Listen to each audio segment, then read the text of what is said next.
Hello everyone, so welcome back again on my channel. तो आज की इस वीडियो के अंदर हम लोग डिस्कस करने वाले हैं साइंस का एक सैम्पल पेपर। तो ये 2023 एंड 24 का sample paper, but the concept remain same. Questions के पीछे जो कॉन्सेप्ट है वो आप समझिए कि किस तरीके से क्वेश्चन सॉल्व हो रहे हैं। तो लेट्स स्टार्ट। तो जो पहला क्वेश्चन है, पहले क्वेश्चन के अंदर इन्होंने पूछा हुआ हमसे कि एक हमें रिएक्शन शो किया, a single displacement reaction is represented below. Single displacement reaction यहाँ पे शो किया हुआ है। अब डिस्प्लेसमेंट रिएक्शन है तो हमसे ये कुछ ऑप्शन दिए हुए, इनसे पूछ रहा है कि कौन सा हमारा रिएक्टेंट्स और प्रोडक्ट्स के बारे में क्या चीज़ सही है। तो देखते हैं हम क्या इसके अंदर हो रहा है। पी और क्यू मेरे पास यहाँ पे दो एलिमेंट्स है मेरे पास, फिर सेम एक आर भी है। अब मेरा जो रिएक्शन हो रहा है बिटवीन क्यू एंड आर, ठीक है। तो जो ज़्यादा रिएक्टिव मेटल होगा वो डिस्प्लेस कर देगा। यहाँ पे क्यू भी एक टाइप का मेटल है, आर भी एक मेटल है।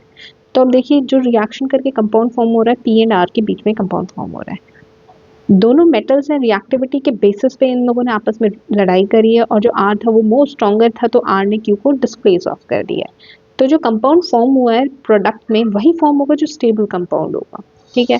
तो पी आर क्या है मेरा, मोर स्टेबल। ऑप्शंस की तरफ आ जाते हैं। यहाँ पे इसने लिखा है more stable, less stable, less stable. तो बीच के तो ये दोनों ऑप्शंस तो मेरे एलिमिनेट हो गए। बचा कौन सा, मोर स्टेबल वाला। अब देखिए कैटायंस की बात कर रहा है या एनायंस की बात कर रहा है। कैटायन क्या होते हैं, जिनमें पॉजिटिव चार्ज होता है। जनरली मेटल्स जो होते हैं वो कैटायंस फॉर्म करते हैं क्योंकि वो इजीली डोनेट कर देते हैं इलेक्ट्रॉन्स।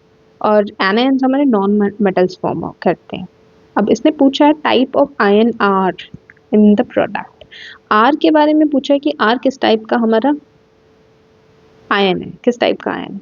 आर मेरा क्या होगा, कैटायन ही होगा, because it's a metal. Metal metal के बीच में रिएक्शन हो रहा है, मोर रिएक्टिव मेटल उसको डिस्प्लेस कर देगा।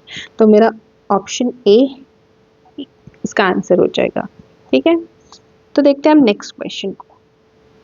नेक्स्ट क्वेश्चन के अंदर यहाँ पे पूछा है some types of chemical reaction, हमको डिस्प्ले किए हुए नीचे। Decomposition reaction, combination, displacement and double displacement type के रिएक्शंस हमें शो किए हुए। हमें बताना है कि इनमें से कौन से दो जो है वो सेम टाइप के रिएक्शंस हैं। अब यहाँ पे आपको दिखाई दे रहा है, यहाँ पे टू रिएक्टेंट्स हैं, टू रिएक्टेंट्स से टू प्रोडक्ट्स हमारे फॉर्म हो रहे थे। AgNCl ने यहाँ पे कंपाउंड फॉर्म कर दिया, बाकी सोडियम और NO3 आपका बच गया, उसने दूसरा कंपाउंड फॉर्म कर दिया। तो यहाँ पे क्या हो रहा है, डबल डिस्प्लेसमेंट, ठीक। डबल डिस्प्लेसमेंट हो रहा है, दो कंपाउंड्स यहाँ पे फॉर्म हो रहे हैं। नेक्स्ट वाला जो क्यू ऑप्शन है that is showing Mg and HCl। इनके बीच में जब रिएक्शन हुआ था Mg और Cl दोनों ने, Mg और Cl ने कंपाउंड फॉर्म कर लिया और हाइड्रोजन गैस यहाँ से लिबरेट हो गई है, ठीक है। तो ये किस टाइप का रिएक्शन हो रहा है, यहाँ पे डिस्प्लेसमेंट रिएक्शन हो रहा है। डिस्प्लेस कर दिया, इसने हाइड्रोजन को लिबरेट कर दिया। अभी यहाँ पे जो नेक्स्ट वाला रिएक्शन है R part that is showing CH4। ये मीथेन है, आपका ऑक्सीजन के साथ रिएक्ट कर रहा है। कोई भी कंपाउंड ऑक्सीजन के साथ रिएक्ट कर रहा है तो क्या हो रहा है उसमें कम्बिनेशन रिएक्शन, और कम्बिनेशन रिएक्शन, और ये एक टाइप का हमारा कंबशन रिएक्शन है। मीथेन के साथ ऑक्सीजन कंबशन होके कार्बन डाइऑक्साइड गैस लिबरेट कर रहा है। तो ये किस टाइप का रिएक्शन है, कम्बिनेशन रिएक्शन है। उसी तरीके से ये लास्ट वाला, इसमें भी हमारे पास दो रिएक्टेंट्स है, दो प्रोडक्ट्स हैं। तो यहाँ पे भी क्या हो रहा है, डबल डिस्प्लेसमेंट हो रही है। जो कंपाउंड फॉर्म हो रहा है यहाँ पे के का कंपाउंड फॉर्म हो रहा है SO4 के साथ में, और वाटर लिबरेट हो गया है। तो इस तरीके से अगर हम इसको देखते हैं तो डबल डिस्प्लेसमेंट ये दोनों रिएक्शन है। इन्होंने पूछा था कौन से दो टाइप के रिएक्शन यहाँ पे सेम है, तो पी एंड एस इसका एग्जाम आंसर हो गया। नेक्स्ट क्वेश्चन देखते हैं। नेक्स्ट क्वेश्चन के अंदर यहाँ पे पूछा है Neetu has two test tubes containing dilute sulphuric acid, dilute hydrochloric acid and sodium hydroxide solution. दोनों चीजें इसके पास। अब इस क्वेश्चन को मैंने कैसे एनालाइज किया, देखो यहाँ देखो, इस क्वेश्चन को यहाँ पे डीपली हमने इसको एनालाइज किया है।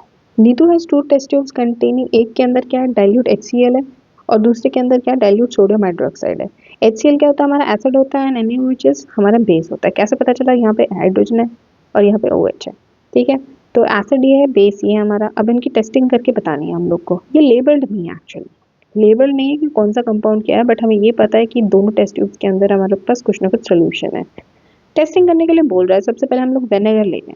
तो वेनेगर जो होता है, वेनेगर को हम लोग एसिटिक एसिड भी बोलते हैं, ये हमारा वीक एसिड होता है, ठीक है। अब वीक एसिड है, एसिड के साथ रिएक्शन नहीं शो करेगा, और इसके साथ कुछ रिएक्शन शो करेगा, बट हमें पता नहीं चलेगा कि एग्जैक्टली हो क्या रहा है। हमें चाहिए जो रिएक्शन हमें देखने से बता दे कि हाँ इसमें ये प्रोडक्ट निकल रहा है, और हमारा ये इसका टेस्टिंग करके बता सकता है कि हमारा क्या इसके अंदर हमने सॉल्यूशंस लिए हुए हैं, ठीक है। सेकेंड थिंग हमारे पास क्या है, baking soda. Only baking soda. Baking soda क्या है? सोडियम बाइकार्बोनेट होता है बेकिंग सोडा। इसका फॉर्मूला होता है ये एक बेस होता है। बेस और एसिड का जब रिएक्शन होगा तो क्या सॉल्ट फॉर्म होगा और कार्बन डाइऑक्साइड गैस लिबरेट होगी। तो यहाँ से ना इस वाले रिएक्शन से मुझे एकदम से हमारा पता चल जाएगा, ब्रिस्क एफरवेसेंस प्रोड्यूस होगी। वो देखते ही मुझे पता चल जाएगा कि भाई हाँ ये रिएक्शन इसके साथ हो रहा है। अगर बेकिंग सोडा था तो ब्रिस्क एफरवेसेंस आई है, तो मेरे पास ये क्या है, इसके अंदर एसिड है। ठीक है, तो इस वजह से हम लोगों ने ये इसका आंसर बनेगा ओनली बेकिंग सोडा। अब देखिए नेक्स्ट ऑप्शन में इसने यहाँ पे सोडियम क्लोराइड भी दे रखा है, ये न्यूट्रल होता है। वैसे तो इतनी टेस्टिंग करने की जरूरत नहीं है, जब ब्रिस्क एफरवेसेंस आ चुकी है तो यहाँ से हमारा कंफर्म हो गया कि बेकिंग सोडा इसका आंसर होगा। बट मैं एक्सप्लेन करने के लिए आपको और भी बता रही हूँ कि ये सोडियम क्लोराइड है, ये न्यूट्रल होता है। न्यूट्रल एसिड और बेस के साथ में रिएक्ट करेगा तो कुछ हमारे पास सिग्निफिकेंट चेंजेस आएंगे नहीं। और फिर आइदर विनेगर और सोडियम क्लोराइड, ये दोनों चीज़ भी आंसर ऑप्शन हो नहीं सकता, तो इसलिए इसका आंसर है ओनली बेकिंग सोडा। तो नेक्स्ट पे आ जाते हैं हम, क्वेश्चन नंबर 4। यहाँ पे बोला Sonia has aqueous solution of 3 salts. उसके पास 3 सॉल्ट्स हैं। पहला है सोडियम एसिटेट, सेकंड है आपका सोडियम क्लोराइड और थर्ड है आपका अमोनियम क्लोराइड। 3 टेस्ट ट्यूब्स के अंदर है और उसको पता चला कि पीएच मेरे पास ये 3 रेंज का मेरे पास पीएच है, पर उसको ये नहीं पता कि कौन सा कंपाउंड में क्या है। तो वो पूछ रहा है कि पीएच अगर इतना है तो इनमें से कौन सा कंपाउंड है। करेक्ट ऑप्शन हमको फाइंड आउट करना है, करेक्टली मैच कर रहा है जो पीएच को। अब देखो सोडियम क्लोराइड, सोडियम क्लोराइड क्या होता है? ये न्यूट्रल सॉल्ट होता है। तो सोडियम क्लोराइड ऑप्शन ए और डी के अंदर न्यूट्रल के हमें बता रखा है। और सोडियम एसिटेट क्या है? ये हमारा सोप सोल्यूशन बनता है। Soap is basic, soap basic होता है नेचर में, तो सोडियम एसिटेट क्या हो गया? ये भी हमारा बेस हो गया। बेस का पीएच मोर देन 7 है तो 8.9, ये दोनों चीज़ हमें पता चल गई यहाँ से। तो तीसरा अमोनियम क्लोराइड हमारे ये एसिड है। ठीक, तो इसको हम इस तरीके से भी समझ सकते हैं कि ये सोडियम एसिटेट जो है ये हमारा वीक एसिड और स्ट्रॉन्ग बेस का सॉल्ट है। तो स्ट्रॉन्ग बेस का सॉल्ट है तो बेस बनेगा ही, तो इसलिए इसका पीएच इतना हो जाएगा। फिर ये स्ट्रॉन्ग एसिड और वीक बेस है, तो स्ट्रॉन्ग एसिड है तो जो चीज़ स्ट्रॉन्ग होगी वो आउटपुट में रिजल्ट दिखाएगी, तो इसका पीएच 4.6 हो गया। और ये तो हमारा न्यूट्रल होता है, HCl and NaOH, तो न्यूट्रल कंपाउंड ये फॉर्म करेगा रिएक्शन के बाद में। ये एसिड होता है, ये बेस होता है, तो दोनों स्ट्रॉन्ग स्ट्रॉन्ग है, न्यूट्रल हमारे पास प्रोडक्ट फॉर्म हो जाएगा। तो आंसर हो गया ऑप्शन डी यहाँ पे। अब नेक्स्ट क्वेश्चन के ऊपर आ जाते हैं। देखो कॉन्सेप्ट बिहाइंड द क्वेश्चंस को चेक करो तो इजीली आप आंसर कर सकते हो। मैथ्स का पेपर भी इसी तरीके का आया हुआ था जिसमें हमें एनालाइज करके क्वेश्चन को सॉल्व करना था। एनसीईआरटी से ही मैक्सिमम क्वेश्चंस दिए हुए थे। और नेक्स्ट क्वेश्चन, क्वेश्चन नंबर 5 है galvanisation is a process of coating iron articles with a layer of zinc to prevent iron from rusting. ठीक है, आयरन को रस्टिंग से बचाने के लिए हम लोग क्या करते हैं, जिंक की कोटिंग लगा देते हैं उसके ऊपर, उसको गैल्वेनाइजेशन बोलते हैं उस प्रोसेस को। अब ये पूछ रहा है कि इनमें से कौन सी statements which of the following is true about how galvanisation, कैसे जिंक प्रिवेंट करता है रस्टिंग। ठीक, जिंक की हमने लेयर उसके ऊपर फॉर्म कर दी है, तो ये क्या कह रहा है, a galvanised iron article does not undergo oxidation. जब हम उसके ऊपर कोटिंग कर देते हैं तो वो ऑक्सीडेशन से बच जाता है। ठीक है, बट ऐसा नहीं होता, एक बार तो ऑक्सीडेशन होती है उसके बाद उसके लेयर फॉर्म हो जाती है, फिर फर्दर ऑक्सीडेशन से उसको प्रिवेंट करता है वो। ठीक है, तो ये वाली बात हम लोग को नहीं लेनी है। नेक्स्ट ऑप्शन में गिवन था zinc coating prevents contact of iron with air. Contact of iron air के साथ में प्रिवेंट करता है। ठीक है, zinc undergoes corrosion more easily than iron. Zinc क्या अंडरगो कर रहा है, corrosion more easily than iron. Zinc more reactive as compare to iron, तो इस वजह से क्या हो रहा है, वो ज़्यादा करोजन हो रहा है, बट उसके ऊपर एक लेयर फॉर्म हो जा रही है। ठीक है ना, तो इसलिए मेरे आंसर यहाँ पे ऑप्शन क्यू एंड आर होगा। इजीली तो रिएक्शन हो रहा है जिंक का ऑक्सीजन के साथ में, करोजन तो हो रहा है, बट वो एक बार ऑक्सीडेशन होने के बाद में फिर लेयर फॉर्म कर देता है, फिर वो फर्दर उसकी ऑक्सीडेशन को प्रिवेंट करता है। इसीलिए ऑप्शन क्यू एंड आर इसका आंसर होगा। नेक्स्ट क्वेश्चन पे आ जाते हैं। During purification of metal by electrolysis what happens at the negative electrode. अब ये क्वेश्चन ना बहुत फेवरेट है, सभी एग्जाम्स में बहुत फेवरेट क्वेश्चन है, और ये बहुत कॉन्सेप्ट अगर किसी को पता है सही से तो आप उसको कर सकते हो इजीली। अब इलेक्ट्रोलिसिस जो प्रोसेस होता है वो मेटल्स की रिफाइनिंग के लिए हम लोग यूज़ करते हैं, उसमें 2 इलेक्ट्रोड्स होते हैं। यहाँ पे थोड़ा सा कॉन्सेप्ट मुझे क्या याद रखना है, एनोड क्या होता है और कैथोड क्या होता है, मुझे ये याद रखना है। इससे पहले हमें ये पता होना चाहिए आयंस के बारे में, कैटायन क्या होता है और एनायन क्या होता है। ठीक है, कैटायन जिस चीज़ के ऊपर जाएगा, अब यहाँ पे इसने नेगेटिव इलेक्ट्रोड के बारे में पूछा है, तो नेगेटिव इलेक्ट्रोड कौन सा होगा, नेगेटिव इलेक्ट्रोड वो होगा जहाँ पे हमारा पॉजिटिव चार्ज जाएगा, तो कैटायन मेरा पॉजिटिव आयन है, ये मेरा नेगेटिव इलेक्ट्रोड के ऊपर चला जाता है। ठीक है, तो ये प्योर मेटल जो है, प्योर मेटल जा रहा है इसके ऊपर डिपॉजिट होता है। ठीक, और जो एनोड होता है वो क्या है, मेरा पॉजिटिव चार्ज होता है। और एनोड को हमें याद कैसे रखना है, एनोड को याद रखना है एनोड मड से। ठीक, जो प्योर मेटल होता है वो कैथोड के ऊपर होता है, क्योंकि यहाँ पे इसने नेगेटिव इलेक्ट्रोड की बात करें तो हम लोग यहाँ पे इसकी पॉइंट्स को रीड करके देखते हैं, इस पे प्योर मेटल होता है। और हो क्या रहा है इसके अंदर, प्योर मेटल रिड्यूस होकर एक इलेक्ट्रॉन ले लेता है, इलेक्ट्रॉन लेने के बाद में क्या करता है यहाँ पे और डिपोजिशन हो जाता है, न्यूट्रल एटम फॉर्म कर लेता है। तो इसकी जो ये क्वांटिटी होती है ये ज़्यादा ज़्यादा बढ़ती जाती है, वेरेज एनोड जो होता है वो शेड आउट करता जाता है, उसमें से मड निकल जाता है और आयंस निकल के इसके ऊपर इलेक्ट्रोलाइटिक सॉल्यूशन से थ्रू यहाँ पे डिपॉजिट हो जाता है। तो अब देखो क्या हो रहा है, metal ion loses electron to become neutral atom. ठीक है, लूज नहीं कर रहा वो इलेक्ट्रॉन, वो क्या कर रहा है, मेटल का आयन गेन कर रहा है electron to become a neutral atom. ठीक है, न्यूट्रल एटम्स गेन इलेक्ट्रॉन्स। अब न्यूट्रल एटम तो ना ही गेन करेगा ना ही लूज करेगा, तो ये वाली बात तो दोनों चीज़ें गलत हो गई। न्यूट्रल एटम ना ही गेन करेगा ना वो लूज करता है।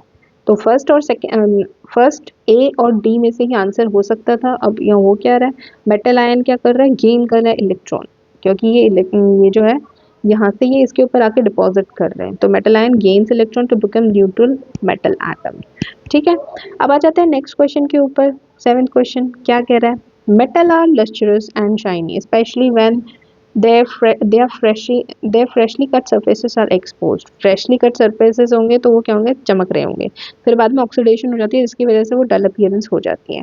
अब इन्होंने यहाँ पे कह दिया सल्मा cut pieces and compare the lustre in freshly cut surfaces of the following metals. Aluminium है, सोडियम है, कॉपर है एंड आयरन है। ठीक, the freshly cut surfaces of which of these metals is likely to lose its luster first exposure to air। ठीक है, कौन सबसे ज़्यादा पहले उसमें एक्सपोज करेंगे तो वो क्या हो जाएगा, लस्टर को लूज कर जाएगा, क्योंकि सोडियम बहुत रिएक्टिव होता है, तो सोडियम क्या होगा, पहले ही वो एक्सपोजर से लूज कर जाएगा। Which of the following statement is true about the uptake of water in the plants? Plants के अंदर अपटेक ऑफ वाटर होता है, वो उसके लिए कौन सी स्टेटमेंट हमारी ट्रू है ये पूछ रहा है। जो पेड़ होते हैं, पेड़ों के अंदर क्या होता है, रूट से हम लोग वाटर ऑब्जर्व करते हैं, और आपको ये याद रखने का तरीका क्या है, वाटर कौन करता है, जाइलम। ठीक है, जाइलम वाटर का ट्रांसपोर्ट करता है, फ्लोएम है, फ्लोएम फॉर फूड, फूड का ट्रांसपोर्ट ये करता है। और फूड का जो ट्रांसपोर्ट होता है वो क्या होता है, बाई डायरेक्शनल होता है। फूड का ट्रांसपोर्ट जो होता है वो बाई डायरेक्शनल होता है, क्यों, क्योंकि फ्रूट के अंदर, लीव्स के अंदर हमारा फोटोसिंथेसिस होगा, वहाँ से हमारी जो ग्लूकोज बनती है वो जाके कार्बन फ्रुक्टोज की फॉर्म में फ्रूट्स में भी स्टोर होती है, फिर कभी वो रूट के अंदर भी हमारे फ्रूट्स रहते हैं तो वहाँ पे भी स्टोर हो जाती है। तो सब जगह क्या होता है, ये बाई डायरेक्शनल ट्रांसपोर्ट होता है, रूट की तरफ भी जाता है, वहाँ से ऊपर की साइड भी जाएगा, जहाँ पे भी फ्रूट लगेगा वहाँ पे जाएगा। तो इसलिए फूड का जो ट्रांसपोर्ट है दैट इज बाई डायरेक्शनल। वाटर का ट्रांसपोर्ट यूनिडायरेक्शनल होता है, from the roots to the leave, transpiration pull की वजह से। ठीक, अब ये क्या कह रहा है, ये किस वजह से जो वाटर है पेड़ के अंदर घुस रहा है, किस वजह से वाटर अंदर घुस रहा है, it occurs all the time due to diffusion. ठीक है, डिफ्यूजन से नहीं होता, डिफ्यूजन क्या है, कंसंट्रेशन ग्रेडियंट तो मैटर करता है, बट डिफ्यूजन ना एयर के अंदर भी होता है। वाटर के हम लोग जब भी बात करेंगे तो वाटर के अंदर क्या होता है, डिफ्यूजन नहीं होता, वाटर के अंदर हम उस डिफ्यूजन को ऑस्मोसिस कहते हैं, through a semi permeable membrane water enters the roots due to osmosis. ठीक है, फर्स्ट स्टेप मेरा ये कि यहाँ से तो ये एक ऑप्शन ट्रू हो गया है। अब देखते हैं दूसरे ऑप्शन को, at night when transpiration is low roots low roots do not take up water, ये कह रहा है कई बार जब गर्मी होती है तब वाटर ले लेता है plant. Next thing, the movement of water from the roots to the leaves is by directional. देखो वाटर का ट्रांसपोर्ट बाई डायरेक्शनल कर दिया, ये यहाँ पे गलत हो गया। ठीक है, तो ये वाला ऑप्शन भी गलत हो गया, सबसे सही ऑप्शन बी आपका, water enters the roots due to osmosis. ठीक है, अब चलते हैं नेक्स्ट। यहाँ पे oxygen saturation level refers to the extent of hemoglobin that is bound to the oxygen. As the altitude increases, the atmospheric pressure decreases. अब question में क्या कह रहा है, ये बता दिया, ऑक्सीजन सैचुरेशन लेवल के बारे में बता दिया कि ऑक्सीजन की सैचुरेशन लेवल क्या होता है। ऑक्सीजन की सैचुरेशन लेवल ये होता है, जो हमारा ब्लड होता है, ब्लड के अंदर हेमोग्लोबिन पिगमेंट होता है। हेमोग्लोबिन जो है वो रिसेप्टिव टू ऑक्सीजन होता है, तो ऑक्सीजन बाउंड करते हैं हीमोग्लोबिन के ऊपर। ये कहते हैं हम ऑक्सीजन सैचुरेशन लेवल, इसको कहते हैं कि कितना हमारा ऑक्सीजन हीमोग्लोबिन से बाइंड आउट कर रहा है, बाइंड कर रहा है। अब क्वेश्चन के अंदर इन्होंने पूछा क्या है, which of the following graph correctly represents the oxygen saturation levels as the altitude increases. अब मुझे एक चीज़ ये पता है कि जैसे जैसे मेरा एल्टीट्यूड इंक्रीज होगा तो मेरी ऑक्सीजन की कंसंट्रेशन डिक्रीज होती जाती है। अगर हम लोअर लेवल पे हैं तो ऑक्सीजन यहाँ पे ज़्यादा होगा, जैसे जैसे एल्टीट्यूड इंक्रीज करता जाएगा तो हमारी एयर की डेंसिटी कम हो जाएगी, ऑक्सीजन लेवल हमारा कम हो जाता है।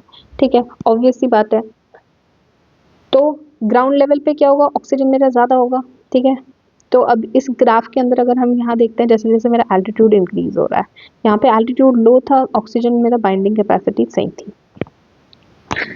ज़्यादा होगी, ग्राउंड के ऊपर ऑक्सीजन की बाइंडिंग कैपेसिटी ज़्यादा होगी, तो इसलिए ये वाली कर्व तो हम ले नहीं सकते।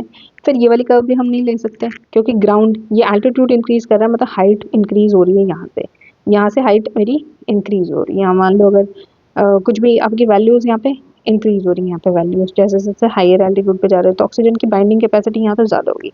ये वाली कर्व भी नहीं है, ये वाली कर्व नहीं है, बची ये दोनों कर्व। अब इन दोनों कर्व्स के अंदर देखो क्या है, यहाँ पे तो कांस्टेंट लेवल ऐसे शो कर रहा है कि भाई एल्टीट्यूड भी इंक्रीज होगा तो हमारी ये भी वैल्यू भी इंक्रीज होनी चाहिए जो ऑक्सीजन हम लोग ले रहे हैं। बट ऑक्सीजन की अगर प्रेजेंस ही नहीं होगी तो क्या होगा, ऑक्सीजन ले ही नहीं पाएंगे, बाइंडिंग नहीं हो पाएगी ऑक्सीजन के हमारे ब्लड के हीमोग्लोबिन के साथ में, ऑक्सीजन की स्कैसिटी हो जाएगी। तो इस वजह से हाई एल्टीट्यूड पे जाते हैं तो हमारे सांस फूलने लगते हैं, और यही कर्व यहाँ से रिप्रेजेंट करती है। लो एल्टीट्यूड है तो ऑक्सीजन का लेवल ज़्यादा है, जैसे जैसे हम लोग ऊपर जाते जाएंगे तो क्या हो जाएगा, ऑक्सीजन का लेवल कम होता जाएगा, तो ऑक्सीजन की सैचुरेशन लेवल भी कम होती जाएगी बॉडी के अंदर। होप ये कंसेप्ट आपको क्लियर होगा कि जैसे जैसे ऊपर जाएंगे पानी हमारा ऑक्सीजन कम होता जाएगा, तो अगर ऑक्सीजन ही कम होगा तो बाइंडिंग की कैपेसिटी भी हमारी लो होती जाएगी, तो ये ग्राफ ऐसे करके ऐसे डिग्रेड होगा। Option Q is the answer for it, B में। अब नेक्स्ट देखते हैं question 10, which of the following methods are useful to prevent fertilizations even ovulation occurs। ठीक है, ओव्यूलेशन हो रहा है बट फर्टिलाइजेशन को प्रिवेंट कर रहे हैं, कैसे, हम लोग सर्जिकल मेथड्स भी यूज़ करते हैं, ब्लॉकिंग ऑफ फैलोपियन ट्यूब को हम ब्लॉक कर देते हैं जिससे कि फर्टिलाइजेशन नहीं हो पाती है। Second thing is copper Ts को यूज़ कर लेते हैं जो कि हमारे जो स्पर्म्स होते हैं उनको रिपेल करते हैं। नेक्स्ट ओरल पिल्स जो है ये इतने ज़्यादा इफेक्टिव नहीं होंगे। इसने पूछा which are the methods are useful to prevent fertilisation even ovulation occurs. ठीक है, ओव्यूलेशन होने के बाद भी फर्टिलाइजेशन नहीं हो रही है तो ओरल पिल्स का इसका ये करेक्ट ऑप्शन नहीं है। तो कॉन्डम से हम लोग यूज़ कर सकते हैं टू प्रिवेंट फर्टिलाइजेशन, तो ऑप्शन कौन सा इसका करेक्ट हो जाएगा, P Q and S. P Q and S are given in option number C. Okay, the next thing is question number 11। 11 के अंदर देखो ये हमारा हेरिडिटी वाले चैप्टर के अंदर से है और क्रॉसिंग से रिलेटेड है। क्या है इसके अंदर, in a cattle having horns is a recessive trend. अब इसने कहा एच तो जनरली मेरा रिसेसिव ट्रेंड होता है, जो मतलब स्मॉलर लेटर से हम डिनोट करते हैं, एलिली को जिसको स्मॉलर लेटर से डिनोट करते हैं वो क्या होता है, रिसेसिव ट्रेंड होता है। हैविंग हॉर्न्स यहाँ पे रिसेसिव ट्रेंड है, एंड नॉट हैविंग हॉर्न्स यहाँ पे क्या है, हमारा डोमिनेंट ट्रेंड है। सींग है उसके अंदर, कैटल है, कैटल के अंदर सींग है, चाइना है। अगर नहीं है तो वो क्या डोमिनेंट ट्रेंड है, अगर है तो वो रिसेसिव ट्रेंड है। अब ये बोल रहा है when cattle with horns are cross with cattle that do not have horns. Cattle को क्रॉस कर रहे हैं जिसके पास हॉर्न है, जिसके पास नहीं है उससे हम लोग कर रहे हैं इसको cross. The number of offsprings having horns was equal to that having no horns. मतलब कि जो ऑफस्प्रिंग प्रोड्यूस हो रहे हैं उसमें 50-50 चांसेस हैं, ठीक, इक्वल आ रहे हैं कि भाई अगर मेरे पास 100 एक 4 केसेस है मेरे पास, 2 पेरेंट्स हैं, उनसे हमारे 4 डिफरेंट केसेस प्रोड्यूस हो सकते हैं, तो हम यहाँ पे 2 डिफरेंट उनको एनालाइज कर रहे हैं कैरेक्टर्स को। अगर जो मान लो मेरा पेरेंट क्या है, होमोजाइगस रिसेसिव है, और दूसरा पेरेंट जो मेरा वो भी होमोजाइगस, उसके अंदर क्या है, उसके अंदर हमारे पास डोमिनेंट ट्रेंड है, एक के पास रिसेसिव ट्रेंड है और एक के पास डोमिनेंट ट्रेंड है। अगर हम इन दोनों को क्रॉसिंग करते हैं तो हम लोग यूनिट स्क्वायर बना रहे हैं। यहाँ पर कैसे बना रहे हैं, दोनों पेरेंट्स को इधर लिखा इधर लिखा, अब जब इनकी क्रॉसिंग करी तो हम लोगों ने ऐसा करके पेरेंट्स निकाल लिए। अब यहाँ देखो मेरे पास क्या है, एच एच एच तीनों में प्रेजेंट है, डोमिनेंट कैरेक्टर मेरे पास तीनों में प्रेजेंट है, बट इसने कहा था कि हमारे पास इक्वल नंबर हैं जिनके पास हॉर्न्स है और हॉर्न्स नहीं है, वो मतलब एक 2 मेरे पास रिसेसिव कैरेक्टर वाले होने चाहिए, 2 मेरे पास डोमिनेंट कैरेक्टर वाला होना चाहिए। ठीक है, which of the following is true, इसने बोला क्या हमारे पास कॉम्बिनेशन होनी चाहिए। अब मैं अगर हमारे जो पेरेंट है उसको ले लेती हूँ मैं हेट्रोजाइगस। हेट्रोजाइगस मतलब एक के पास तो रिसेसिव है ही दोनों में, और दूसरे के पास एक डोमिनेंट है और एक रिसेसिव है। जब मैं इसका प्यूनेट स्क्वायर बनाती हूँ तो इसके अंदर अगर आप देख सकते हो तो एच एच एक कैपिटल इधर है, एक कैपिटल इधर है, तो मतलब अगर 4 आउटपुट मेरे पास है, 4 में से 2 में मेरे पास डोमिनेंट वाला है और 2 मेरे पास रिसेसिव वाला है, तो इसमें क्या होगा, मेरे पास इक्वल चांसेस निकल के आ जाएंगे, 50-50% के निकल के आएंगे। तो मेरे पास क्या आंसर होगा इसका, वन पेरेंट इज हेट्रोजाइगस। एक पेरेंट क्या होगा, हेट्रोजाइगस। हेट्रोजाइगस मतलब जिसके दोनों एलिलीज डिफरेंट होंगे। होमोजाइगस मतलब जिनके दोनों एलिलीज सेम होंगे। ठीक है, तो अगर इसको क्रॉसिंग करते तो हमारे पास 50-50 चांसेस आ जाते हैं, तो इसलिए ये इसका आंसर होगा। बोथ पेरेंट्स होमोजाइगस डोमिनेंट नहीं हो सकता, आपको इनको एनालाइज करने के लिए ऐसे प्यूनेट स्क्वायर्स बनाने पड़ेंगे, और प्यूनेट स्क्वायर बना के आपको फिर ऑफस्प्रिंग्स को एनालाइज करना पड़ेगा।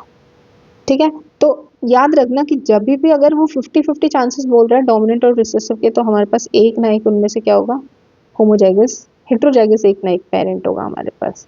ठीक है, नेक्स्ट क्वेश्चन देखते हैं। इसी से रिलेटेड एक क्वेश्चन मैंने नीचे भी डिस्कस किया हुआ है, वो मैं आपको डिटेल में बताऊंगी। ये मोन हाइब्रिड क्रॉस का था, वो डाई हाइब्रिड क्रॉस का है।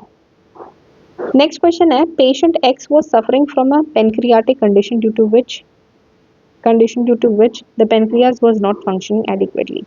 Which one of the following is doctor likely to suggest to such an individual? ठीक है, अब देखो क्वेश्चन है इसमें पेनक्रियाटिक कंडीशन के बारे में बात कर रहा है, कोई एक्स डिसीज वो सफर कर रहा है, तो पेनक्रियाटिक जो उसमें प्रोटीन भी नहीं होगा, डाइट के अंदर उसको प्रोटीन कम इंक्लूड करना चाहिए, फैट का कंटेंट भी उसको लो रखना चाहिए, हमें कार्बोहाइड्रेट्स वाले ही फूड आइटम्स नहीं खाने हैं, सारे ओनली लिखा है। तो इस वजह से ये तीनों ऑप्शंस यहाँ पे सेटिस्फाई करते हुए नहीं दिखाई दे रहे हैं, ओनली इंक्लूडिंग लिक्विड फूड्स ही हमारा जो ऑप्शन है that will be satisfying this one. तो हमें क्या करना है, जितने भी हमारे पास ग्लैंड्स हैं उन उससे एसोसिएटेड फंक्शंस है वो बहुत इंपॉर्टेंट कंट्रोल एंड कोऑर्डिनेशन वाले चैप्टर में से आपको वो लर्न करने ही करने हैं। नेक्स्ट क्वेश्चन, क्वेश्चन नंबर 13 है, when an object was kept at a position x in front of concave mirror. ठीक है, कॉनकेव मिरर की बात कर रहे हैं, उसके फ्रंट में रखा है हमने object, and enlarge and virtual image was formed. Enlarge और वर्चुअल इमेज ही फॉर्म हो रही है। एनलार्ज और वर्चुअल इमेज कॉनकेव मिरर के केस में केवल एक ही केस में फॉर्म होती है, जब हमारा ऑब्जेक्ट कहाँ होता है, पोल पे होता है और एफ के बीच में होता है। ठीक है, अगर किसी को इससे रिलेटेड हमें ट्रिक याद करनी कि हमें कैसे इसको याद करना है, तो वो मेरे चैनल पे जाके मैंने प्लेलिस्ट बना रखी है क्लास 10 की, तो उसमें लाइट से रिलेटेड जो भी कॉन्सेप्ट है, इजी लर्निंग ट्रिक्स जो हैं, टेबल को कैसे लर्न करते हैं, इंपॉर्टेंट कॉन्सेप्ट्स को मैंने उसमें एक्सप्लेन कर रखा है, वहाँ पे जाके आप देख सकते हो। ठीक है, अब यहाँ पे इस क्वेश्चन में ये पूछ रहा था एनलार्ज और एनलार्ज इमेज मेरे को चाहिए, वर्चुअल और डायरेक्ट चाहिए, तो वो कहाँ बनती है, बस एक ही केस होता है। इसके 5 केसेस होते हैं, 5 में से केवल एक ही केस होता है जिसके अंदर वर्चुअल और डायरेक्ट इमेज बनती है। बाकी जितने भी 4 केसेस हैं, 4 केसेस के अंदर टोटल 6 केसेस होती हैं, 6 में से 1 में ये है, बाकी 5 केसेस में हमारा रियल एंड इन्वर्टेड होता है। You can go and watch on my channel. Anywhere between the pole and principal focus if we keep, तो हमको कैसे मिलेगी, वर्चुअल एंड लार्ज। तो सीधा अगर किसी को टेबल याद है इमेज फॉर्मेशन की, तो फटाफट से क्वेश्चन हो जाएगा। Next one, the face of the moon that is visible to us is called as a near side. ठीक है, और दूर जो होता है उसको फार साइड बोलते हैं, far side. What colour would the sky appear to an astronaut standing on the far side of the moon and why. ठीक है, मून के फार साइड पे कोई एस्ट्रोनॉट खड़ा हुआ है, तो उसको वो बोल रहा है कि कैसा हमको स्काई अपीयर करेगी। स्काई क्योंकि कोई आउटर स्पेस के अंदर क्या है, अब वो जो हमारा एस्ट्रोनॉट है ही standing on the far side of the moon, कोई हमारे पास क्या नहीं होता, एटमॉस्फेयर होता नहीं है। ठीक है, कोई एटमॉस्फेयर नहीं होने की वजह से स्कैटरिंग हो नहीं पाती है लाइट की, तो इसकी वजह से हमें कैसे दिखता है, ब्लैक दिखता है। ठीक है, अगर एटमॉस्फेयर होगा तभी स्कैटरिंग होके हमें कोई ना कोई कलर अपीयर होगा, और सबसे ज़्यादा जो स्कैटर करता है दैट इज हमारा ब्लू लाइट, हम इसे वॉयलेट भी कहते हैं, वही सबसे ज़्यादा स्कैटरिंग करता है। ठीक है, black as there is no atmosphere on the moon to scatter the sunlight, तो ये इसका आंसर हो जाएगा। Next question is, plant receive energy from the sun which they utilize for several processes। Plant use करता है energy जो सन से मिलती है उसको several processes के लिए यूज करता है। The energy utilized for which of the following plant process gets transferred। ठीक है, कौन सी एनर्जी वो सन से अब्सॉर्ब कर रहा है और वो कहाँ ट्रांसफर हो रही है? That is transfer to the next trophic level that consumes plant. तो वो किस फॉर्म की एनर्जी है, किस टाइप की ग्रोथ है, रेस्पिरेशन है, क्या प्रोसेस है जिसकी वजह से जो फूड है, जो एनर्जी, जो फूड खाने से एनर्जी ट्रांसफर हो रही है हमारे नेक्स्ट ट्रॉपिक लेवल पर, क्या है वो बेसिकली? देखो ऑप्शन के अंदर बहुत केयरफुली आपको क्वेश्चन को पढ़ना है, बिकॉज यहाँ पे इसने सीधा बोल दिया कि भाई कौन सा प्रोसेस है जिसकी वजह से जो नेक्स्ट ट्रॉफिक लेवल वाले लोग हैं कंज्यूम करते हैं प्लांट को, किस चीज की वजह से। ठीक है, क्यों खाते हैं हम पेड़ पौधे? जो प्लांट्स अच्छे से ग्रो करते हैं हम उन्हीं को खाते हैं। ठीक है, यहाँ पे रेस्पिरेशन की तो बात ही नहीं आ रही है कोई। अब transportation of substances and reproduction की भी बात नहीं आ रही, क्यों हम लोग कंज्यूम करते हैं प्लांट्स को? हमें तो जो अच्छा ग्रो करता है प्लांट वो डिसीज फ्री होता है, हम उसको चाहते हैं। ठीक है, तो यहाँ रेस्पिरेशन की भी बात नहीं हो रही है, यहाँ ट्रांसपोर्टेशन और रिप्रोडक्शन की भी नहीं बात हो रही है। यहाँ पे सारे जब ये वाली चीज़ें इसके अंदर इंक्लूडेड आ गई तो फिर ऑब्वियसली हम लोग इसको भी नहीं लेंगे। तो आंसर हो जाएगा हमारा only growth. Only on the basis of the growth of the plant हम लोग उसको कंज्यूम करते हैं next level trophic. Producers and consumers केवल ग्रोथ के बेसिस पे ही उनको कंज्यूम करते हैं, तो इसलिए इसका आंसर जो होगा ओनली ग्रोथ का। नेक्स्ट क्वेश्चन जो है 16 क्वेश्चन, उसके अंदर क्या पूछा है? The action of which among the following is crucial to the formation of ozone. Action of which बोल रहा है फॉर्मेशन ऑफ ओजोन। ठीक है, ओजोन की फॉर्मेशन में करना है, डिप्लीशन में नहीं करना। कभी कोई बच्चा इसको फटाफट से पढ़ के कर दे कि भाई कार्बन डाइऑक्साइड होता है, क्लोरोफ्लोरोकार्बन होता है, इनमें से कोई ना कोई टिक कर दे। ठीक है, ह्यूमंस ये क्या करते हैं? ओजोन लेयर को डिग्रेड करने में मदद करते हैं। ये ओजोन लेयर की फॉर्मेशन में कौन मदद करता है? अगर सनलाइट नहीं होगी तो ओजोन भी फॉर्म नहीं होगा, क्योंकि ओजोन कैसे फॉर्म होती है? O3 इसका फॉर्मूला होता है, ऑक्सीजन होता है, ऑक्सीजन यूवी रेडिएशन जैसी ऑक्सीजन के मॉलिक्यूल पे पड़ती है तो ये दो नेसेंट ऑक्सीजन में ब्रेक डाउन हो जाता है। ये बहुत ज़्यादा रिएक्टिव होते हैं। बहुत ज़्यादा रिएक्टिव होने के बाद ये ऑक्सीजन लेवल जो होता है, ऑक्सीजन का मॉलिक्यूल कोई एयर में जो प्रेजेंट है उससे रिएक्ट करके ये ओजोन फॉर्म कर देता है, तो हमारी ये शील्डिंग फॉर्म होती है। ठीक है, तो action of which among the following is crucial to the formation of ozone. तो यहाँ पे जो करेक्ट आंसर होगा दैट इज सनलाइट। सनलाइट का एक्शन होता है जिसकी वजह से हमारी ओजोन लेयर फॉर्म होती है। ठीक है, नेक्स्ट वन। अब असर्शन रीजन का क्वेश्चन आ जाता है, इनको बहुत ध्यान से करना है। और करना कैसे है? असर्शन की स्टेटमेंट आपको पढ़नी है और बहुत ध्यान से उसके बीच में बिकॉज लगाना है। बिकॉज लगाने के बाद में आपको फिर एनालाइज करना है whether the two statements are related और नॉट। अब देखते हैं first question, 17th question. Assertion बोल रहा है zinc oxide can be reduced to zinc metal on heating with carbon. Zinc oxide को हम लोग कार्बन से हीट कर देते हैं तो वहां से क्या जिंक मेटल हमारा निकल के आ जाता है। मेटल्स और नॉन मेटल्स चैप्टर में डिफाइनिंग वाले इसमें हम लोगों ने ये चीज पढ़ी हुई है। अब क्या कह रहा है? Carbon is less reactive than zinc. First वाला ये तो क्लियर है, ठीक है, कि जिंक ऑक्साइड को हम लोग कार्बन से हीट करके वहां से मेटल हमारा रिड्यूस हो जाता है। अब नेक्स्ट चीज क्या कह रहा है? Carbon is less reactive than zinc. Carbon क्या है? Less reactive than zinc. Zinc ज्यादा होता है मेरा reactive as compare to carbon. ठीक है, तो इसलिए first option is clear and this is, वैसे तो ये इससे रिलेटेड भी नहीं है, ठीक है ना, तो इसलिए carbon is less reactive than zinc. ये वाली तो मेरी स्टेटमेंट गलत हो गई है। मेटल है, जिंक रिएक्टिव है, तो और ये वाली चीज़ है, ये वाली चीज़ हमारी ट्रू है। तो यहाँ से ऑप्शन कौन सा हो गया हमारा answer? A is true but reason is false, तो सी हो गया। नेक्स्ट वन देखते हैं। Variations always provide a survival advantage to an organism. ठीक है, ऑलवेज लिख दिया यहाँ पर। ठीक है, ऑलवेज है तो इसलिए हम लोग फॉल्स। कभी कभार वेरिएशन की वजह से जो स्पीसीज होती है वो वैनिश आउट भी हो जाती है। ठीक है, रिसेसिव जीन आ जाता है जिसकी वजह से, तो ये स्टेटमेंट तो हो गई फॉल्स। नेक्स्ट चीज क्या पूछ रहा है? Variations can be cause due to incorrect DNA copying. Yes, variations किस वजह से आ सकते हैं? इनकरेक्ट डीएनए कॉपिंग, या फिर म्यूटेशन की वजह से आ सकती है, या फिर एनवायरमेंटल फैक्टर्स की वजह से आ सकती है। तो this is false and this is true, this is D. Next question देखते हैं। Iron filing scattered around a straight current carrying conductor in a plane perpendicular to the length of the conductor arrange themselves in concentric circle। ठीक है, जो magnetic field lines वाले chapter है उसके अंदर हम लोगों ने 3 डिफरेंट केसेस ही पढ़े हैं, जिसके अंदर से एक केस ये है straight current carrying conductor. State current carrying conductor होता है, अगर करंट ऊपर की तरफ जा रहा है तो एंटी क्लॉकवाइज डायरेक्शन में राइट हैंड थंब रूल से हम इसको बता सकते हैं, एंटी क्लॉकवाइज डायरेक्शन में हमारी ये जाएगी। और क्या होते हैं, ये कॉन्सेंट्रिक सर्कल्स होते हैं, जहाँ जहाँ जाएंगे तो कॉन्सेंट्रिक सर्कल होंगे, पास्ट में तो ऐसे कॉन्सेंट्रिक सर्कल्स होते हैं। तो ये वाली चीज़ तो मेरी क्लियर हो गई, ट्रू है। Because magnetic field has both magnitude and direction. अभी क्यों ऐसे अरेंज हो रही है, सर्कुलर पाथ्स में क्यों अरेंज हो रही है, बिकॉज मैग्नेटिक फील्ड लाइंस के पास में बोथ मैग्नीट्यूड और डायरेक्शन होती है, इसकी वजह से ही ये ऐसा होता है। तो ये और ये दोनों चीज़ ट्रू है और ये इसको करेक्टली भी एक्सप्लेन करता है। तो यहाँ पे ऑप्शन ए हो जाएगा इसका आंसर।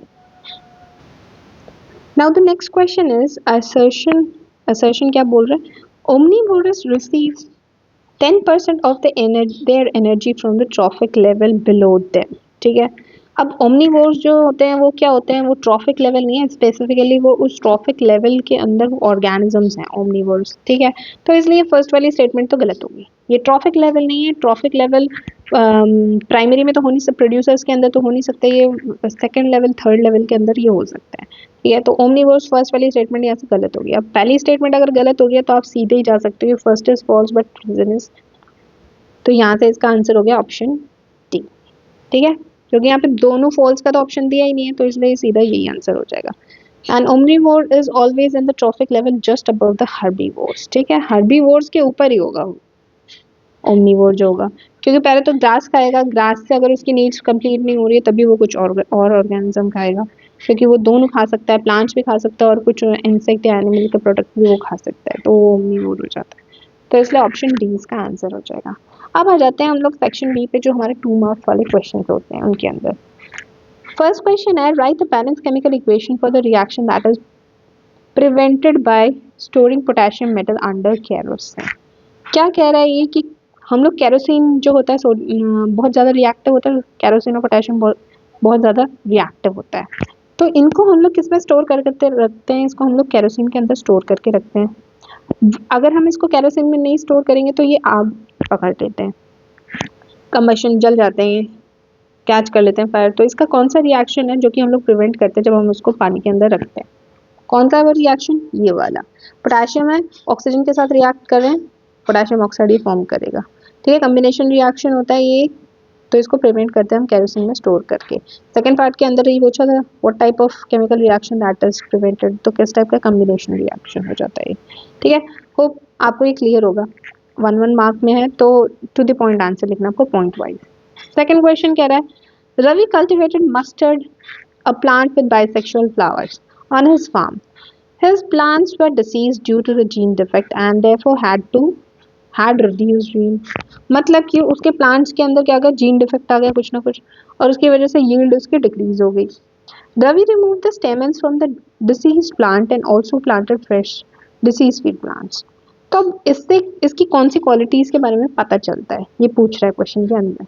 तो क्या किया रवि ने, रवि के पास फ्लावर्स थे, डिसीज प्लांट्स में तो उसने स्टेमन को रिमूव कर दिया। अब स्टेमन्स को रिमूव कर दिया तो मतलब क्या, उसके अंदर से पोलन जो है, पोलन ग्रेन्स जो अच्छे वाले हैं, जो खराब वाले थे वो अब नहीं होंगे क्योंकि उसने रिमूव कर दिया, तो गुड पोलन ग्रेन्स आएंगे। तो उसने क्या किया, prevented self pollination in the diseased plants. Disease plants के अंदर से सेल्फ पॉलिनेशन होने से पहली चीज उसने बचा ली। सेकेंड चीज क्या हुई, उसने cross pollination among the disease free plants. अगर उसने स्टेमन्स रिमूव कर दिए तो क्रॉस पॉलिनेशन मतलब जो डिसीज वाला प्लांट था उससे दूसरे वाले प्लांट के अंदर अगर पॉलिनेशन होती भी है तो वो उनसे भी क्या होंगे, डिसीज फ्री प्लांट प्रोड्यूस होंगे। ठीक है, ऐसा उसने क्यों किया, ऐसा उसने इसलिए किया ताकि वो इंश्योर कर सके कि next generation carry healthy gene from disease free pollen sources. ठीक है, और उससे क्या फ़ायदा हुआ, उसको इम्प्रूव होगी उसकी यील्ड और डिसीज रेजिस्टेंस अब उसको प्लांट्स मिल गए न्यू वाले। ठीक है, इस तरीके से आपको इसका आंसर लिखना है, to the point, don't make paragraphs. Next question is the plant X was enclosed in a jar with some lizards. A similar Y plant Y भी लिया, उसको अनक्लोज कर दिया एक और जार के अंदर जिसके अंदर लिजार्ड नहीं थी। Both the jars are kept under the same light condition for few hours. Which plant is likely to photosynthesize more and why? ठीक है, एक जार लिया, उसके अंदर प्लांट भी और लिजार्ड भी दोनों है एक्स के अंदर। ठीक है, तो लिजार्ड क्या करेगी, लिजार्ड रेस्पिरेशन करेगी, कार्बन डाइऑक्साइड प्रोड्यूस होगा और कार्बन डाइऑक्साइड जो है वो प्लांट यूज कर लेगा for the process of photosynthesis. ठीक है, यहाँ पे क्या होगा, फोटोसिंथेसिस होने की वजह से मोर, फोटोसिंथेसिस मोर किस में होगा, इसमें फोटोसिंथेसिस मोर होगा। Whereas in case of Y, वहां पे क्या किया उसने, प्लांट को जार से ढक दिया, एयर के अंदर जो कार्बन डाइऑक्साइड प्रेजेंट थी वो भी उसको नहीं मिल पाई उस पेड़ को, तो वहां पे क्या होगा, लिमिटेड फोटोसिंथेसिस होगा। तो इसको आपको पॉइंट में बना के इस तरीके से लिखना है कि लिजार्ड प्रेजेंट है तो उसकी वजह से वो कार्बन डाइऑक्साइड आएगी, वो रेस्पिरेशन करेंगी तो फोटोसिंथेसिस वो हेल्प करेंगी, और इस केस में लिमिटेड कार्बन डाइऑक्साइड की वजह से वो अच्छे से फोटोसिंथेसिस नहीं परफॉर्म करेगा।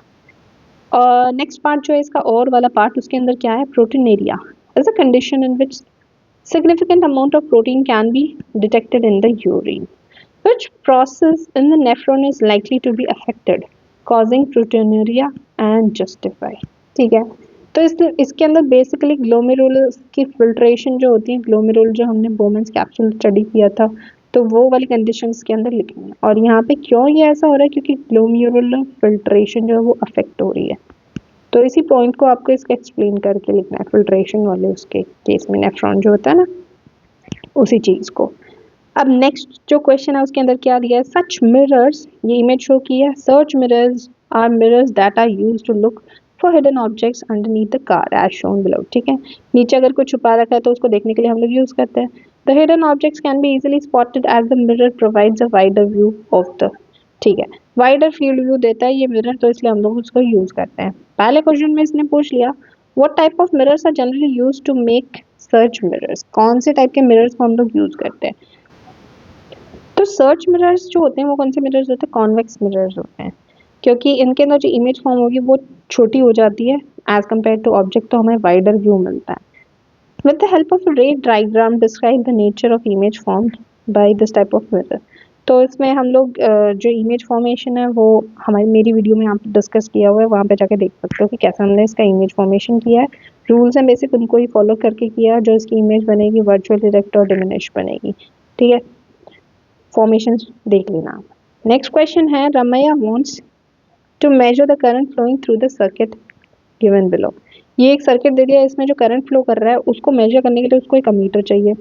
तो ये बोल रहा है कौन सा अमीटर हमें यूज करना चाहिए, उनके कुछ मैक्सिमम मिनिमम रेंजेस उसने हमको दे दी। क्वेश्चन का कुछ पार्ट है यहाँ पे है नीचे ये, ठीक है। पी ऑप्शन में 0 मिली अमीटर टू 1 milli ammeter ampere, 1 milli ampere है, ठीक है। Current is measured in ampere, ampere में हम इसको मेजर करते हैं, तो यहाँ पे इसकी मिली एम्पियर में भी वैल्यू दी और एम्पियर में भी वैल्यू दी। इस क्वेश्चन के आपके अंदर बेसिकली आपको क्या ध्यान रखना है, जो करंट मेरा सर्किट के अंदर फ्लो कर रहा है और वो करंट मेरा कैसे निकलेगा, मैं सर्किट डायग्राम को शॉर्ट करके रेजिस्टेंस के थ्रू मैं रेजिस्टेंस निकालूंगी, टोटल रेजिस्टेंस सर्किट का। अब देखिए ये जो चीज़ है हमारे पास, ये दोनों पैरेलल में, ये फिर इन दोनों का पैरेलल कॉम्बिनेशन इसके साथ सीरीज में, तो मैंने जब इन दोनों का पैरेलल कॉम्बिनेशन निकाला तो मेरा ये आंसर आया। फिर उसके बाद जब मैंने टोटल रेजिस्टेंस निकाला तो मेरा ये आया निकल के। अब मुझे पता है ओम्स लॉ मेरा यहाँ ई होता है, ओम्स लॉ में जब मैंने वैल्यू पुट करी तो मेरे पास सर्किट में करंट पता चल गया कितना फ्लो कर रहा है। ठीक है, सर्किट में जो करंट है दैट इज अप्रोक्सीमेटली 2.57 एम्पियर। अब इसको, इस करंट को मेजर करने के लिए मेरे पास कौन सा मेरे पास अमीटर मेरे को यूज करना है। ठीक है, मेरे को कौन सा अमीटर को यूज करना है, जो करंट की वैल्यू है मेरे पास उससे स्लाइटली अबव वैल्यू का मेरे को यूज करना है, ताकि मैं सेफली उस करंट को मेजर कर सकूं। तो जो मेरे पास अमीटर है स्लाइटली अबव वैल्यू को मुझे लेना है, जो करंट फ्लो कर रहा है उससे सीरीज सर्किट के अंदर मेरा करंट इतना निकला था। अब जो मेरे पास ऑप्शंस थे वो ये थे। अब मैं अगर ये लूंगी मिली एम्पियर वाली चीज़ें लूंगी तो ये मेरे पास टू स्लो हो जाएगी, लो वैल्यूज हो जाएगी, लो वैल्यू हो जाएगा। ये और ये थोड़ा कंपेरेबल है, बट यहाँ पे 2.57 है तो सेफली मैं मेजर किससे कर सकती हूँ, through S. 0 ampere to 10 ampere तक मैं यूज़ कर सकती हूँ मैक्सिमम करंट जो मेरा इसके अंदर फ्लो कर रखा है, इजीली मेजर हो जाएगा। तो आंसर है option S. Hope the description is clear to you people. Now next question was, अब यहाँ पे मैग्नेटिक फील्ड वाले चैप्टर से आ गया, मैग्नेटिक इफेक्ट्स ऑफ करंट की वजह से। A helical coil whose length is greater than its diameter, ठीक है, जिसकी लेंथ है जो बड़ी है वो डायमीटर से, is connected to a battery source. ठीक है, बैटरी सोर्स से इसको इसने कनेक्ट कर लिया। अब यहाँ पे जो इसकी फॉर्मेशन है मैग्नेटिक फील्ड लाइंस की वो किस तरीके से होगी, वो यहाँ पे अंदर की साइड तो ऐसी होंगी, बार मैग्नेट में जैसे होती है वहीं नॉर्थ से साउथ में हमारी जो वैल्यूज होती हैं, नॉर्थ से निकल के नॉर्थ से साउथ, नॉर्थ से साउथ के अंदर ऐसे, आउटसाइड ऐसे होगा, और अंदर क्या होगी, दैट इज यूनिफॉर्म। अंदर क्या आ रही है, मैग्नेटिक फील्ड इज यूनिफॉर्म। तो अब इसने पूछा पी एंड क्यू पॉइंट के ऊपर क्या मैग्नेटिक फील्ड होगा, उसको कंपेयर करना है। तो क्या होगी, इक्वल होगी दोनों जगह मैग्नेटिक फील्ड लाइंस, और उसको हमें डायग्राम बना के ऐसे एक्सप्लेन कर देना है। पार्ट बी इसका है, state one way in which the strength of magnetic field inside a current carrying helical coil can be change. ठीक है, मैग्नेटिक फील्ड बताना कैसे हम लोग उसको चेंज कर सकते हैं। ये जनरली इसका फॉर्मूला होता है मैग्नेटिक फील्ड निकालने का, ये फॉर्मूला होता है जनरली में, ये फॉर्मूला होता है मैग्नेटिक फील्ड को निकालने का, जहाँ पे बी मेरी मैग्नेटिक फील्ड को डिनोट करता है, एन मेरी नंबर ऑफ टर्न्स को, आई मेरा जो है current flowing through the circuit होता है, L is the length of conductor जो हम लोग उसको बनाने के लिए यूज़ करते हैं। ठीक है, तो और इसको मेजर करने के लिए ऐसा यूनिट जो होती है वो टेस्ला होती है। इसने पूछा है कैसे हम लोग स्ट्रेंथ को इंक्रीज कर सकते हैं। हम नंबर ऑफ टर्न्स को इंक्रीज करके भी कर सकते हैं, हम करंट को इंक्रीज करके भी कर सकते हैं, जो सर्किट में करंट फ्लो कर रहा है उसको इंक्रीज करके भी कर सकते हैं। और कैसे इंक्रीज कर सकते हैं, अगर मैं इसके अंदर एक आयरन कोर लगा दूं तभी भी मैं इसको इंक्रीज कर सकती हूँ। ठीक है, इंसर्टिंग सॉफ्ट आयरन कोर करके भी इंक्रीज कर सकते हैं। यहाँ पे तो हम करंट को इंक्रीज करने से कर सकते हैं। ठीक, इन जनरल मैंने बताया कि हम इसको ऐसे यूज करते हैं। अब यहाँ पे मैंने एक और चीज़ बताई है, जो हम लोग मैग्नेटिक फील्ड यूज़ कर रहे हैं उसकी डायरेक्शंस को फाइंड आउट करने के लिए हम लोग राइट हैंड थंब रूल को यूज़ करते हैं। जब भी मैग्नेटिक फील्ड के अंदर इस चैप्टर के अंदर से फोर्स निकालने का क्वेश्चन आता है तो उसे हम लोग लेफ्ट हैंड थंब रूल से निकालते हैं, और इसका ये फॉर्मूला ये होता है इसका। ठीक, बस कंफ्यूजन वाली चीज़ इसके अंदर क्या है कि हम लोग राइट हैंड थंब रूल को कब यूज़ करते हैं और left Fleming's left hand rule को कब यूज़ करते हैं। एफ है ना, F is Fleming and F is force, तो हम लोग इस चीज़ में ये यूज़ करते हैं। राइट हैंड थंब रूल को हम लोग बी की डायरेक्शन निकालने के लिए फाइंड आउट करते हैं। अब जो नेक्स्ट क्वेश्चन है that is related to food chain, trophic level से पिरामिड जो है इससे रिलेटेड हमारा है। एक तो हमारे पास लैंड इकोसिस्टम का है और एक हमारे पास एक्वाटिक इकोसिस्टम का है। ठीक है, pyramids representing the land ecosystem is traditional with producers being greater in mass। ठीक है, जो हम पिरामिड यूज कर रहे हैं बायोमास के रेफरेंस से यूज कर रहे हैं, मतलब प्रोड्यूसर लैंड के ऊपर क्या होते हैं, ज़्यादा होते हैं, ज़्यादा पेड़ पौधे होंगे जो प्रोड्यूस कर रहे हैं खाना, प्राइमरी कंज्यूमर फिर सेकेंडरी फिर टर्शियरी कंज्यूमर्स और कम कम होते जाएंगे। वह एज एक्वाटिक सिस्टम के अंदर क्या होता है, पेड़ जो होते हैं वाटर के अंदर वो बहुत ही कम होते हैं, फिर थोड़े से और ज़्यादा जो प्लैंकटन होते हैं, छोटे मोटे कीड़े, अमीबा, फिर स्मॉल फिशेस होती हैं जो इनको खाती हैं, फिर स्मॉल फिशेस को बिग फिशेस खाती हैं। तो बायोमास जो होता है ऊपर यहाँ पे ज़्यादा होता है। ठीक, क्वेश्चन में क्या बोला, which level is likely to have most amount of energy in such an aquatic ecosystem. सबसे ज़्यादा एनर्जी पूछा है कि कहाँ पे होगी और क्यों होगी। ठीक है, ऑलवेज मैक्सिमम जो एनर्जी होती है वो प्रोड्यूसर्स के पास ही होती है। ठीक है ना, ये आप याद रखिएगा कि प्रोड्यूसर्स के पास ही मैक्सिमम अमाउंट ऑफ एनर्जी होती है regardless of the biomass. Biomass क्या है यहाँ पे कि जो फिशेस हैं उनके अंदर कितना बायोमास है। ठीक है, फिशेस की क्वांटिटी ज़्यादा है, बड़ी बड़ी होती है, तो बायोमास उनके अंदर ज़्यादा है। तो आपको यही इसके अंदर रीज़न को एक्सप्लेन करना है। Such aquatic ecosystems are not considered to be suitable in Y.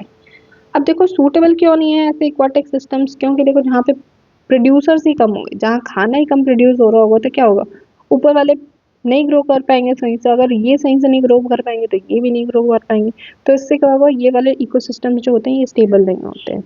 ठीक है, as the producers are very less and consumers are more, तो इस वजह से these ecosystems are not considered to be as sustainable. क्योंकि producer नहीं होंगे, produce नहीं करेंगे तो उनको खाना नहीं मिलेगा तो ग्रो नहीं होंगी। ठीक है, तो इस तरीके से आपको इनका आंसर लिखना है। अब नेक्स्ट जो सेक्शन है इसका सी सेक्शन है।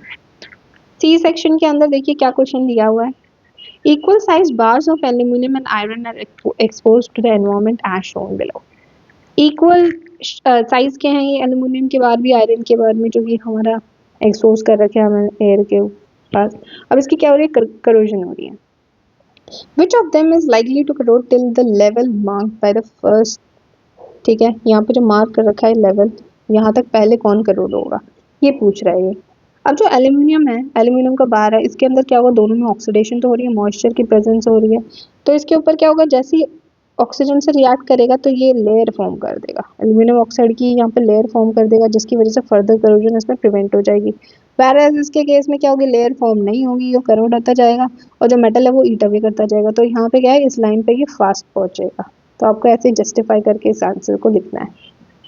अब जो नेक्स्ट क्वेश्चंस है, नेक्स्ट क्वेश्चंस ऑनवर्ड जो क्वेश्चन है that I will be discussing in my next video. Hope यहाँ तक आपको चीज़ें क्लियर है। I will discuss this paper completely and अभी मैं जो इंपॉर्टेंट चैप्टर्स हैं उनके 10 क्वेश्चंस डालने वाली हूँ। So thank you very much and do listen to this video again and again so that आपको कॉन्सेप्ट की क्लियरिटी हो। दो ये कम क्वेश्चंस है बट इनसे आप बहुत सारे क्वेश्चंस बना सकते हो। So see you in my next video. Thank you very much for watching. Have a good day.